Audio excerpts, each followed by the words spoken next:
Halo semua, selamat datang di kelas online pengauditan 3. Hari ini kita akan belajar tentang akun investasi. Oke, mari kita langsung lihat. Jadi pertama-tama kita lihat dulu ICQ-nya, Internal Control Questionnaire-nya. Jadi hal-hal apa saja yang perlu kita tanyakan ke klien tentang surat berharga dan juga tentang investasi mereka. Oke, jadi hal pertama yang harus kita tanyakan adalah bagaimana caranya mereka menyimpan surat berharga mereka. Apakah mereka sudah bisa menyimpannya dengan aman? Biasanya, kalau perusahaan-perusahaan besar yang nilai surat berharganya besar nominalnya, mereka menyimpannya di bank. Jadi, bank mempunyai jasa untuk menyimpan surat-surat berharga. Nah, selain itu, biasanya sih perusahaan tetap mempunyai berangkas untuk penyimpanan surat-surat berharga. Tidak masalah, yang penting kalian memastikan bahwa surat berharga tersebut itu aman, ya. Lalu yang kedua, tentang masalah otorisasi. Nah, jadi kebijakan perusahaannya bagaimana? Atas apa? Atas pembelian maupun penjualan surat berharga. Pastikan kebijakan mereka atas pembelian dan penjualan surat berharga itu harus ada otorisasi dari Dewan Komisaris, Dewan tertingginya mereka. Karena memang bukan sembarang orang yang bisa membeli maupun menjual. Bahkan biasanya harus dirapatkan di rapat umum pemegang saham. Lalu yang ketiga, nah apakah bagian akuntansi sendiri mempunyai perincian, jadi daftar atas surat-surat berharga mereka?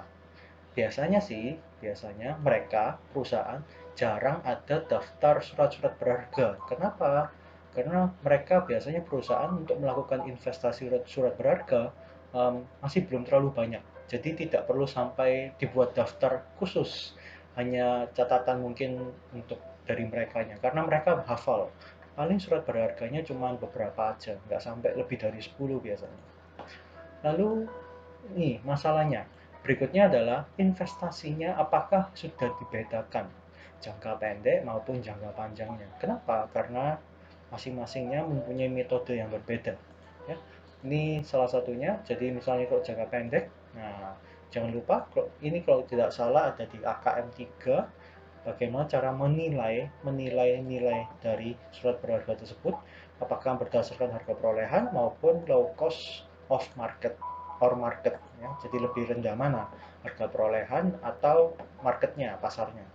Lalu di jangka panjang juga ada metode ini. Kalau kalian masih ingat, di sini ada metode biaya dan metode ekuitas. Nanti akan kita bahas lebih lanjut. Lalu berikutnya, asersi manajemennya, tujuan audit.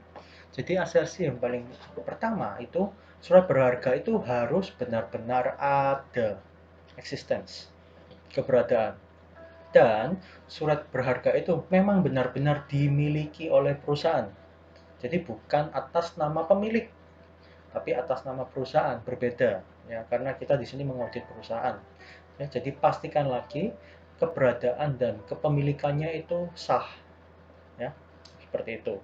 Ini adalah yang pertama. Lalu yang kedua adalah masalah penilaiannya, karena ini yang paling sering terjadi di perusahaan. Mereka salah melakukan penilaian. Kenapa? Karena penilaian ini berkaitan erat dengan SAK ya, seperti itu. Nanti akan kita lihat. Lalu pastikan di laporan keuangannya mereka sudah mengungkapkannya, apalagi yang terkait dengan jaminan. Nah, apakah surat berharga tersebut dijadikan jaminan? Nah, kalau misalnya dijadikan jaminan, harus ada ditulis di laporan keuangannya. Oke. Lalu investasi telah dicatat dan diklasifikasi dengan tepat ya. Dicatat berarti dicatat nilainya, klasifikasi berarti jangka pendek, jangka panjang. Ini adalah asersinya.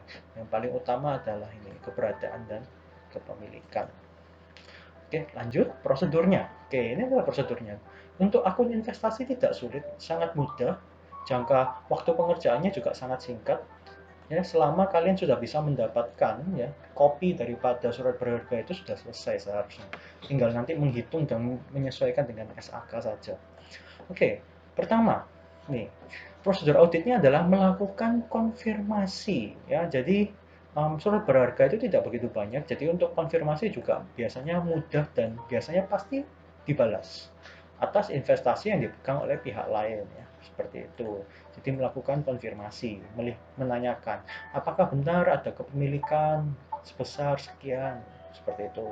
Lalu yang kedua, meminta catatan kurs harga pasar pertanggal neraca untuk saham. Ya, jadi kalau ngomong kurs harga pasar biasanya untuk saham. Ini biasanya sih kalau misalnya mereka tidak mempunyai catatan, kalian bisa langsung lihat saja di Yahoo Finance seperti itu ya. Di tanggal berapa dia beli, kalian bisa lihat apakah mereka sudah mencatat sesuai dengan kurs harga pasar tersebut ya.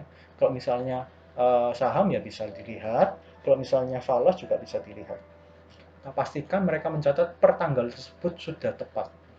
Karena nanti ada hubungannya dengan laba maupun rugi, ya unrealized gain or loss.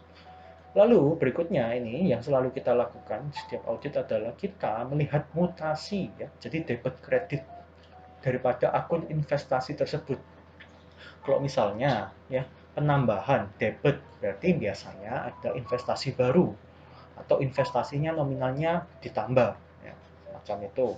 Kalau berkurang berarti ada yang dijual ya, seperti itu, semudah itu. Lalu keempat, kalian melakukan verifikasi atas dividennya. Apakah perusahaan yang diinvestasikan itu membagi dividen atau enggak? Karena ini masalah pencatatan. Jadi ada pengakuan tanggal untuk nanti pengumuman dividen dan juga ada penjurnalan untuk ketika dividen sudah diterima secara tunai. Jadi jangan lupa ini sudah ada. Lalu di sini apakah pencatatannya ini ya, pencatatan investasi sudah sesuai dengan SAK? Di sini saya menuliskan sekali lagi supaya kalian tidak lupa, ini ada di AKM mestinya AKM 3. Jadi PSAK nomor 13 itu tentang metode biaya, PSAK nomor 15 metode ekuitas. Di sini yang paling penting adalah ini, adalah kepemilikannya.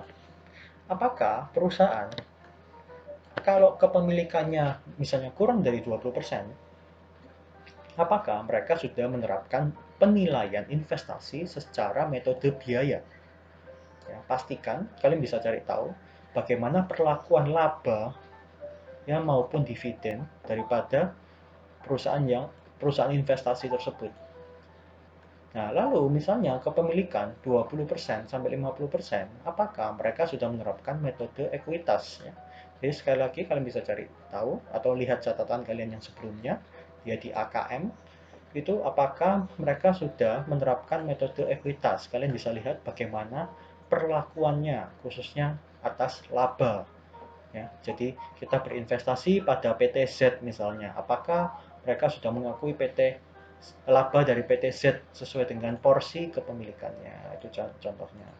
Lalu ada pun konsolidasi, tapi di kasus nanti kita tidak ada untuk konsolidasi ya. Jadi konsolidasi ini banyak sekali dibahas di AKL 1 kalau kalian masih ingat ya. Jadi khusus jika kepemilikannya lebih dari 50% ya.